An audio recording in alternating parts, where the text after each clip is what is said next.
Olá, queridos! Eu tenho uma palavra para você. Eu quero convidar você a ler a palavra do Senhor comigo no livro de Efésios. Nós estamos falando esses dias sobre santidade, sobre como andarmos de acordo à vontade do Senhor. E eu quero ler aqui com você Efésios 4, a partir do versículo 15. A palavra do Senhor nos diz assim: Antes, seguindo a verdade em amor, cresçamos em tudo naquele que é a cabeça, Cristo. Olha só, seguindo a verdade em amor. Nós precisamos estar o tempo todo cheios de amor e que nós cresçamos em tudo naquele que é a cabeça, Cristo, que nós venhamos crescer nas coisas de Cristo, que nós venhamos crescer no amor de Cristo, que nós venhamos crescer na sabedoria que Cristo nos dá, que nós venhamos crescer no exemplo que Cristo é para as nossas vidas. A palavra continua no versículo 16: Dele, todo o corpo ajustado e unido, pelo auxílio de todas as juntas, cresce e edifica-se a si mesmo em amor, na medida em que cada parte realiza a sua função. Aqui nós podemos falar da Igreja de Cristo, nós podemos falar dos nossos lares, quando juntos nós crescemos em Cristo, que nós possamos ser bem ajustados, que nós possamos ter as nossas juntas bem ajustadas, que nós possamos crescer, nos edificar no amor de Cristo, edificar as nossas vidas, edificar a nossa família. Versículo 17: Assim eu lhes digo, e no Senhor insisto, que não vivam mais como gentios. Aqui a palavra está nos mostrando que nós não venhamos viver mais como o mundo nos chama para viver, como a sociedade nos mostra que nós podemos viver. Não, nós precisamos. Aqui está falando, a palavra nos diz: eu lhes digo e no Senhor insisto, que não vivam mais de acordo com esse mundo, que vive na inutilidade dos seus pensamentos, na futilidade desse mundo, nas coisas que não provém de Deus, que tudo vale, qualquer caminho leva ao Senhor. E aí, se nós formos olhar a luz da palavra de Deus, nós vemos quantos caminhos que falam que levam a Deus e o Senhor sequer se agradam deles. Versículo 18: Eles estão obscurecidos no entendimento, separados da vida de Deus por causa da ignorância em que estão, devido ao endurecimento do seu coração. Queridos, quantos não querem conhecer a palavra de Deus? Ou quantos conhecem a palavra de Deus, já tiveram experiências com Deus, mas não querem obedecer? Olharam para os homens e se frustraram, mas aqui a palavra está falando para nós crescermos em tudo naquele que é a cabeça, Cristo nas nossas vidas. Quando nós olhamos para o homem, nós caímos. Aqui está falando, o homem cheio da inutilidade, seus pensamentos estão obscurecidos no entendimento, tem o entendimento cauterizado, estão separados da vida de Deus, e nós às vezes queremos olhar para homens. Tudo bem que às vezes os homens que deveriam ser exemplo nas nossas vidas, nós olhamos e nós nos frustramos porque vemos coisa errada, mas os nossos olhos têm que estar em Cristo. Nós não podemos nos apoiar em homens, e nós continuamos na presença de Cristo, nós marchamos na presença de Cristo, porque os nossos olhos estão fitos nele. Que nós não venhamos endurecer os nossos corações, que nós não venhamos deixar que nenhuma raiz de amargura venha brotar e venha nos tirar da presença do Senhor, venha contaminar outros. Nós precisamos estar atentos. A palavra de Deus fala aqui desses que estão obscurecidos no entendimento, separados da vida de Deus, com o coração duro, e continua no versículo 19: tendo perdido toda a sensibilidade, se entregaram à depravação, cometendo com avidez toda espécie de impureza.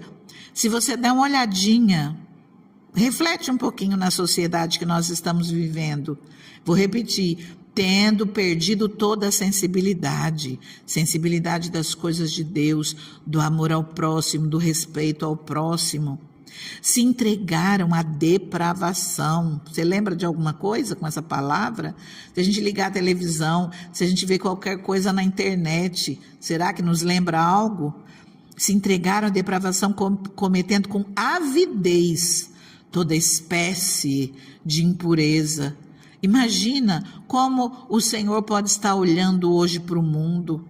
Porque o mundo que nós vivemos é pior que Sodoma, é pior que Gomorra.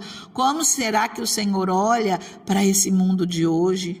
O Senhor está às portas, a qualquer momento Ele vem buscar a sua igreja e nós precisamos estar preparados, nós precisamos crescer olhando para Cristo, crescer em tudo naquele que é a cabeça, Cristo, seguir a verdade em amor. Precisamos estar atentos àquilo que o Senhor nos chama, a uma vida de santidade, buscando fugir de tudo aquilo que não provém do Senhor. Aqui no versículo 20 continua: todavia, não foi isso que vocês aprenderam de Cristo. De fato, vocês ouviram falar dele e nele foram ensinados de acordo com a verdade que está em Jesus. Quanto à antiga maneira de viver, vocês foram ensinados a despir-se do velho homem, que se corrompe por desejos enganosos, que nós venhamos nos despir de todo pecado e serem renovados no modo de pensar, a revestir-se do novo homem, criado para ser semelhante a Deus, em justiça e em santidade provenientes da verdade. Jesus nos purifica do nosso pecado, nós somos chamados santos e agora nós precisamos buscar ter uma vida de santidade e fugir de todo pecado, de tudo aquilo que nos atrai, que nos envolve, dos engodos que quer nos carregar para o pecado. Aquilo que te faz mal, foge. Aquilo que serve como gatilho para você cair no erro, procura tirar todos os gatilhos que traz pecado para a sua vida.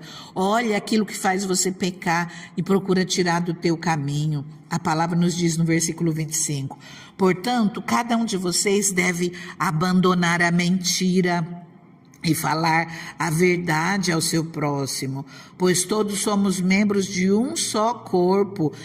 Nós sabemos quem é o pai da mentira. Ali no Evangelho de João 8,44, a palavra fala que o diabo é o pai da mentira, ele é mentiroso, a vida dele é uma mentira, e ele tenta de uma maneira e de outra nos envolver, que nós não venhamos dar brecha para o inimigo nas nossas vidas, que nós venhamos viver a verdade, que nós venhamos falar a verdade, que nós venhamos estar na verdade. A verdade é Cristo nas nossas vidas e é Ele quem nos ensina o caminho que nós devemos andar.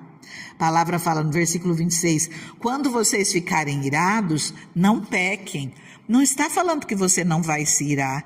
Existem situações que nos entristecem tanto que às vezes nós nos sentimos irados, mas a palavra está falando aqui, quando vocês ficarem irados, não pequem.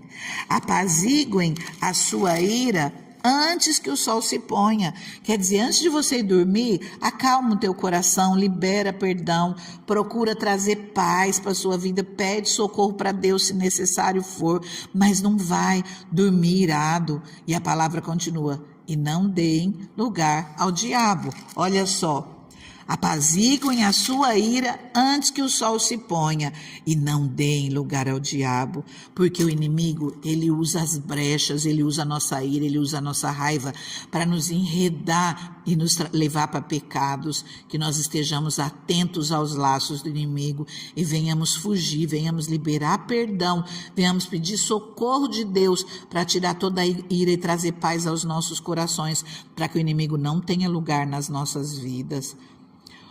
Versículo 28, o que furtava, não furte mais. O Senhor não se agrada daquele que furta, daquele que rouba. Produto de roubo, produto de furto, não leva a lugar nenhum. Você ganha de um jeito, num instante você vê como você perde. Você adquire e perde, porque não é abençoado. O que furtava, não furte mais. Antes trabalhe, fazendo algo de útil com as mãos, para o que tenha que repartir com quem estiver necessidade. Você quer ser abençoado? Não pegue nada dos outros.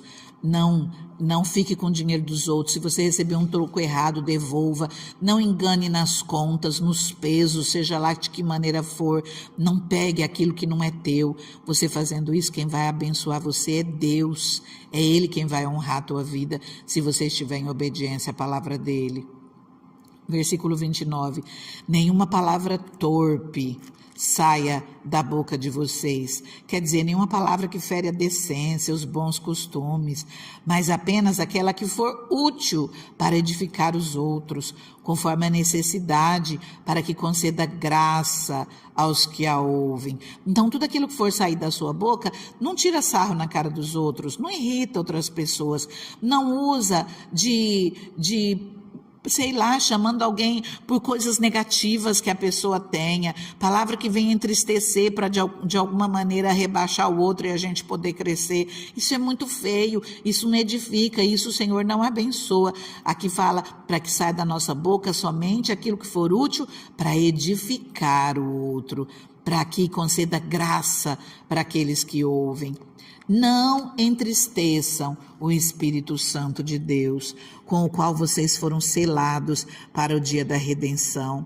Livrem-se de toda amargura, de toda indignação, ira, gritaria, calúnia, bem como de toda maldade. Sejam bondosos e compassivos um para com os outros, perdoando-se mutuamente, assim como Deus os perdoou em Cristo. Eu convido você a orar comigo nesse momento. Antes eu quero pedir para você curtir essa palavra, deixar o seu comentário, o seu testemunho, uma palavra de encorajamento para aquele que lê aquilo que está escrito, e que Deus venha te abençoar grandemente. Se inscreva, curta, compartilhe, procure ativar as notificações, o sininho, para que você receba notificações sempre, e que Deus te abençoe grandemente todos os dias, permitindo Deus ter uma palavra aqui para você e para mim, porque essa palavra primeiro, ela edifica a minha vida e depois ela edifica a sua. A palavra de Deus, ela é viva e serve para mim e para você. Vamos orar. Deus maravilhoso, Deus soberano, todas as áreas da nossa vida, seja a nossa vida profissional, a nossa vida financeira, naquilo, Senhor, que nós estamos almejando, lutando pelos nossos bens materiais. Senhor, nós pedimos as tuas bênçãos em todas as áreas das nossas vidas. Abençoa, Senhor, os nossos lares, as nossas casas, Pai, que nada venha faltar, Senhor, que não falte a tua bênção, que não falte a tua graça, que não falte a tua misericórdia, a tua bondade. Senhor, olha por nós, Pai, que a tua paz, a tua alegria esteja conosco em todo o tempo, Pai, que o Senhor venha abrir portas de bênçãos aonde é necessário, Pai. O Senhor sabe, Deus, aquilo que nós estamos gritando por socorro, Deus, e nós te pedimos, Pai, entra com providência, Deus, entra com a tua mão maravilhosa, Pai, e também te agradecemos, Deus, porque o Senhor é maravilhoso e tem entrado com providência nas nossas vidas. Nós vamos poder comprovar a tua bondade e nós testemunharemos tudo aquilo que o Senhor fizer a nosso favor. Senhor, nós te agradecemos, Senhor, porque pela fé nós cremos, Senhor, que grandes coisas o Senhor estará fazendo a nosso favor. O Senhor já está entrando com providência naquilo que nós temos orado e entregue nas tuas mãos. Obrigada, Senhor, pelo teu cuidado nas nossas vidas. Obrigada, Senhor, porque o Senhor é bom conosco. Amém, queridos? O Senhor, Ele está na tua vida. O Senhor cuida de você. Até aqui Ele tem te sustentado. E Ele muitas coisas, além daquilo que você tem pedido e pensado, mais do que você tem pedido, o Senhor vai fazer na tua vida. Creia, não desista, persevere, levanta a tua cabeça e marche, faça a sua parte. Aquilo que você não conseguir, Deus fará melhor do que você tem buscado. Fica com Deus, fica na paz, Deus te abençoe grandemente.